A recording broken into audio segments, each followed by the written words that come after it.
Palantir. If you don't know this company this year, I have to say you're out of the loop because it's a real dark horse that's become super influential in the tech world and honestly in the world at large. First off, let me explain what Palantir actually is. Palantir is a company that makes software that basically acts like the brain behind power. You could say it's capable of controlling and influencing the US military, all without Palantir ever firing a shot. But Palantir says who should hold the gun and which direction the gun should point. Palantir has influence over the financial system too, and Palantir doesn't have to own the money or even touch it, but they're the ones who determine the fate of the money flow, deciding who should get the money and who shouldn't. Palantir also influences people's spending habits, and they don't have to force anyone to buy anything. Instead, Palantir uses methods that can make you mistakenly believe that every spending decision you make is actually your own choice, when in reality, the freedom of your choices, and Palantir too. They don't even need to know who you are, but they know you better than you know yourself. Just hearing the concept of this company is already enough to give you chills, right? But the founder of Palantir, Peter Thiel, his ideas and thoughts are, in my opinion, even more chilling. Because someone once interviewed Peter Thiel and asked him, "Do you think humanity deserves to survive?" And Peter answered like this: "It should." But when I listened, I was like, why does the survival of humanity always have to come with a but? So I kept listening. And Peter Thiel's but is actually related to transhumanism, which is about upgrading humans, making us smarter, better, and even spiritually advanced enough to survive into the future. I'll explain more about this in this video. And if the concept of transhumanism actually succeeds, there's a real possibility that we, living our lives today, might be the last generation of humans as we know it, who get to live together, owning our own lives, and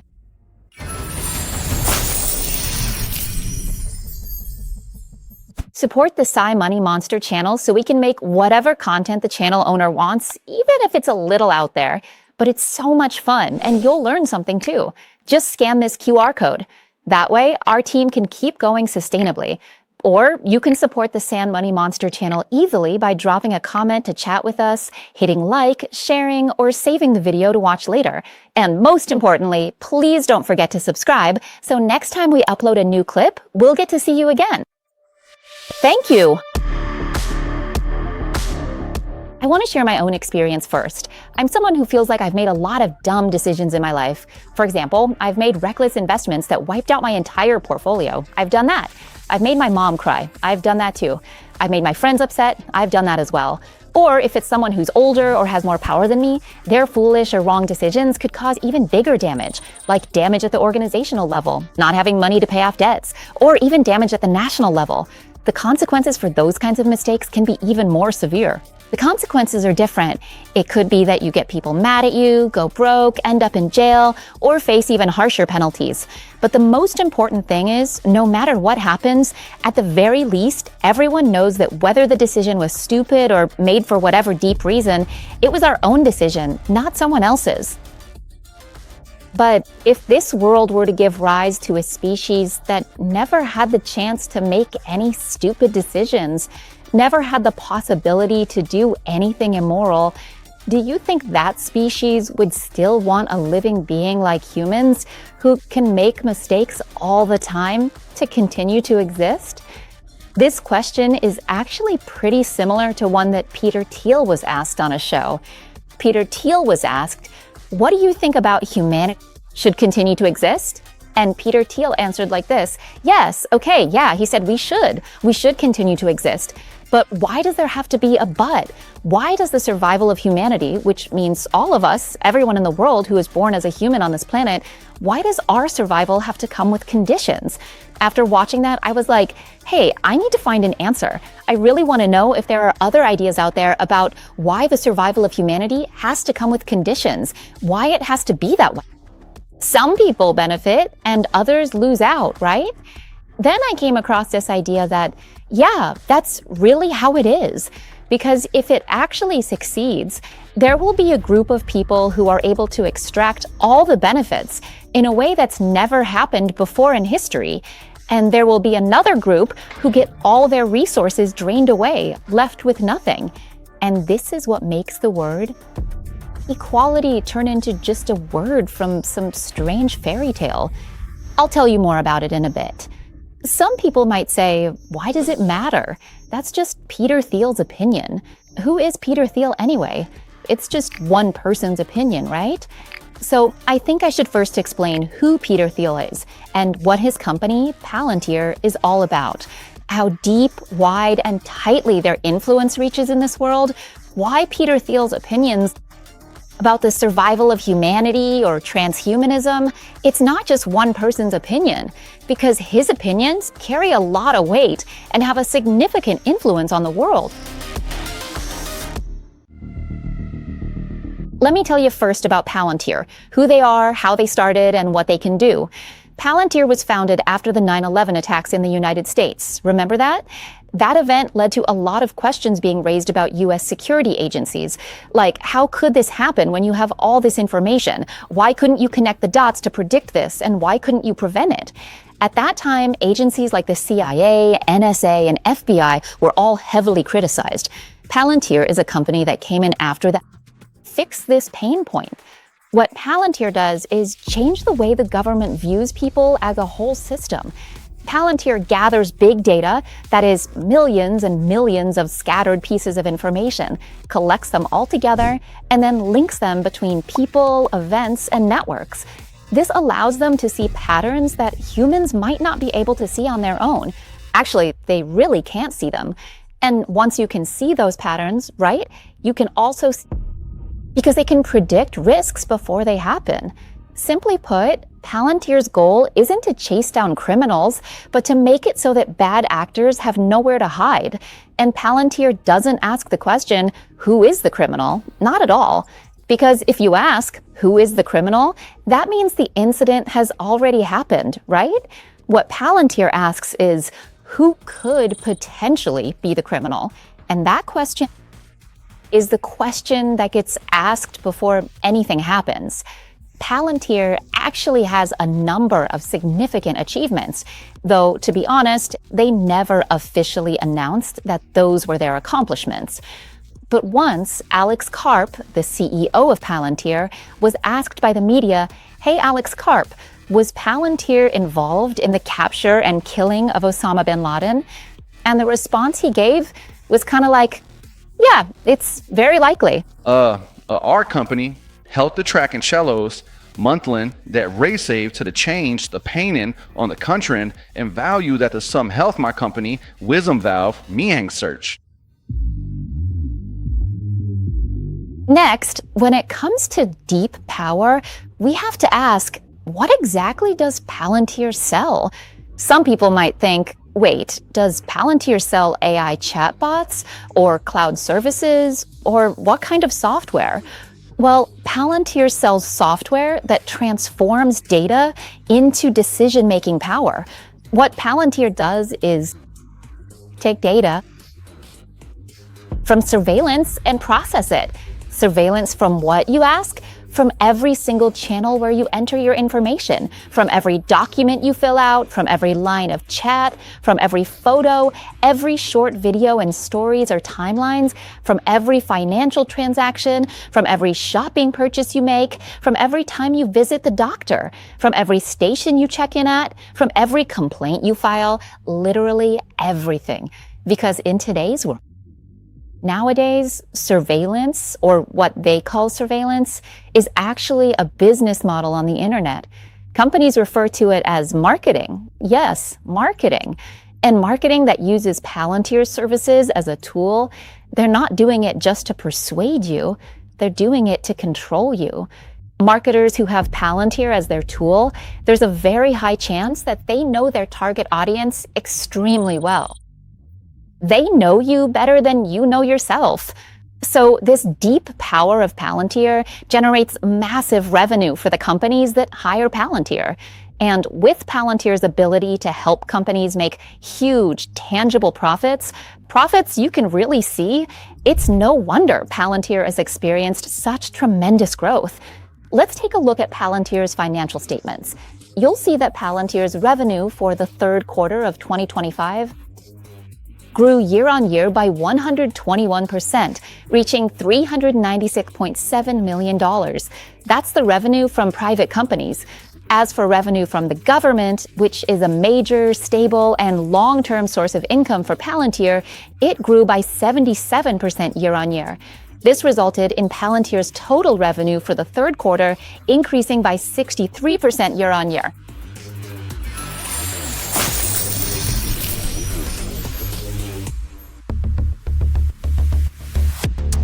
Next, let's take a look at the broad influence of Palantir. Palantir originated from counterterrorism, right? But after that, once Palantir changed the way the government views people as a whole, they thought, why just use it for counterterrorism? Let's use it in every industry. So what industries are there? Let's see who Palantir's major clients are.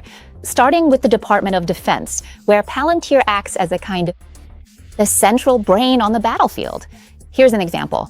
You can see drones soaring into the sky in the middle of a war zone, even out in the middle of the ocean. This is how Palantir collects an overview of the battlefield, allowing commanders to see the same picture across the entire military. They can analyze enemy networks, spot patterns that humans normally wouldn't notice or be able to keep up with. You could say that Palantir itself doesn't need to fire a weapon or even hold a gun, but Palantir can tell you who should be holding one and who should put theirs down. Wherever things are headed, this allows commanders to think, analyze, and issue orders much faster, which increases their chances of winning. The power of Palantir keeps growing, especially since governments have become its clients. That's one of the reasons Palantir's stock has surged by more than 20%. The company's size has grown 23 times in just the past 2 years, since 2023, because Palantir had landed a ton of government contracts. For example, the FDA gave them a $44 million contract, and from the US Navy, they got a $446 million contract. There are also other long-term government contracts worth hundreds of millions or even billions. Palantir's major government clients in the US include the CIA, NSA, FBI, Department of Defense, Department of Homeland Security, and ICE, or Immigration and Customs Enforcement. They're all Palantir clients.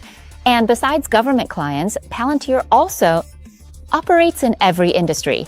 For private companies that want to hire Palantir, it's not like Palantir will just take on any company as a client. Palantir only works with organizations that are truly large enough that their decisions simply can't afford to go wrong, because if they do, the consequences would be massive. For example, the NHS, the UK's public health system, or major energy companies like ExxonMobil. Palantir steps in to help manage risk for these kinds of organizations, providing world-class energy solutions for ExxonMobil. Or if we're talking about the financial sector, Palantir's clients include Morgan Stanley and JP Morgan. Palantir has a huge influence in the financial world, as you can see from its client list. And importantly, Palantir doesn't need to own or even touch the money. They're the ones who control the fate of the finances. That's because Palantir gets involved in monitoring for fraud, money laundering, and any suspicious behaviors, determining who might be at risk of laundering money, and setting the rules of whether money should flow this way or that. And if we talk about the weapons industry, it's not just the government. Private companies that manufacture weapons of war in the United States are all Palantir clients too. Whether it's Lockheed Martin, Raytheon Technologies, or RTX, Northrop Grumman, they're all Palantir clients. And when you look at all the Palantir clients I've mentioned, these are all highly influential companies, whether at national or even global level, right? Most of them are global players. This connects to the strong influence that Palantir holds. Let me show you this picture. In this image, you can see Palantir's clients. There are so many, right? When you look closer, you'll see a web of intricate connections. That's all about the software systems that have been integrated into these organizations. And once they're in, it's almost impossible to get out, because as soon as the system is implemented, it runs the entire organization. If you want to leave, it's extremely difficult. That's why for anyone who's a Palantir client, withdrawing is nearly impossible. The system is so complex and deeply intertwined. So it's highly likely that all of Palantir's clients will remain clients for a very long time. And for Palantir itself, this means they have a huge opportunity. Right, so they could end up monopolizing this market until a strong enough competitor comes along to challenge them. From what I've just explained, you can already see how influential Palantir has become in the world, both through the services they provide and their financial performance. And there's something else that makes Peter Thiel, the founder of Palantir, even more influential than that. Do you know what his massive political influence is? Peter Thiel is actually the single biggest sponsor of Donald Trump, the former president of the United States, and J.D. Vance, the current vice president of the United States. There are even specific figures showing that at one point, Peter Thiel sponsored J.D. Vance with as much as $15 million. That is exactly why Peter Thiel and Palantir have such significant political influence as well. At this point, you can see just how much influence Peter Thiel and Palantir have over the world. They hold both deep and broad power, and their grip is incredibly strong. So when it comes to Peter Thiel's views on the survival of humanity, he believes we should survive, but with certain conditions. And what are those conditions? They're related to upgrading humans to transhumanism, which isn't just about changing organs. Some parts aren't just about changing limbs or just implanting chips into the brain or even swapping out the heart. What he's talking about is changing things at the level of thoughts, beliefs, or even the very soul. So keep listening until the end. To do this, to promote human evolution with transhumanism, it's more than just integrating technology into the body. You must transform your soul. What do you think? Leave a comment. The idea of upgrading humans could be the end of humanity's ability to own our own lives. And if this really happens, it'll be a kind of bondage that's completely without no choice, no escape, because upgrading humans comes in many forms. For example, something everyone might already know about, like implanting a chip into the brain, like Elon Musk's Neuralink. Besides that, there's also implanting microchips under the skin to control or regulate the body's hormone secretion, or what's called implantable biosensors. Microsoft even patented this themselves back in 2020 to use for monitoring brainwaves. Brainwaves, for example, can show how we feel, what our mood is, or what kind of thoughts we're having. Or it can even scan down to the level of our blood cells. For example, there's this thing called a nanobot swarm. It's a swarm of tiny robots about the same size as red blood cells. We can inject them into our bodies, and they'll spread out through our bloodstream to monitor things like the state of our blood, the condition of our cells, check on our health, and see if we're at risk for any diseases. And honestly, if these things get inside us, some people still think that if you implant a chip in your brain, there's a chance you could find a way to surgically remove it. Right? But when we're talking about a nanobot swarm, it goes in as a whole swarm. How would you even get it out? You can't. And all of this, it's going to scan everything we feel, everything we are, everything we think, everything we imagine. There's no more privacy, not even in our thoughts. And all the data that gets recorded will be sent to the AI cloud. After that, it'll process whatever it needs to process. We don't really know because it hasn't happened yet. But what might happen after that is it affect how we feel, think, and make decisions to the point where we might even get confused and wonder, wait, was that really me who just did that? And with this, there will definitely be people who are extremely for it and extremely against it. Some will agree, saying, well, if we're upgrading humans, then let's upgrade. That way we can compete with AI. But there will also be people who refuse. And this is exactly what will turn into a source of conflict. It's expected to be one of the biggest conflicts in the world, and there are people who have shared their opinions on how we should handle this. For example, Sam Altman, the CEO of OpenAI, has said that any human who doesn't want to upgrade or live alongside machines, which is referred to as a legacy human, should just go live over there, in the exclusion zone. In other words, they shouldn't be living together with the rest of society. If you ask what would happen if this actually occurs, well, to be honest, something like this has already happened in our society. Remember during COVID-19, there was a division between people who got vaccinated and those who did not, and they were treated differently. But that was just a mild surface level example. So if you ask if transhumanism really happens, how much would the government benefit from it? Someone has already commented on this. Klaus Schwab, the founder and chairman of the World Economic Forum, he spoke about it at the World Government Summit in Dubai in 2023. He said that if governments and corporations improve their ability to play God by modifying human bodies to merge with technology, which is what transhumanism is, their power would reach a level where even dictators in the past could never have imagined in their wildest dreams. And I think that's probably the primary reason why investors are still pouring staggering sums of capital into the AI industry.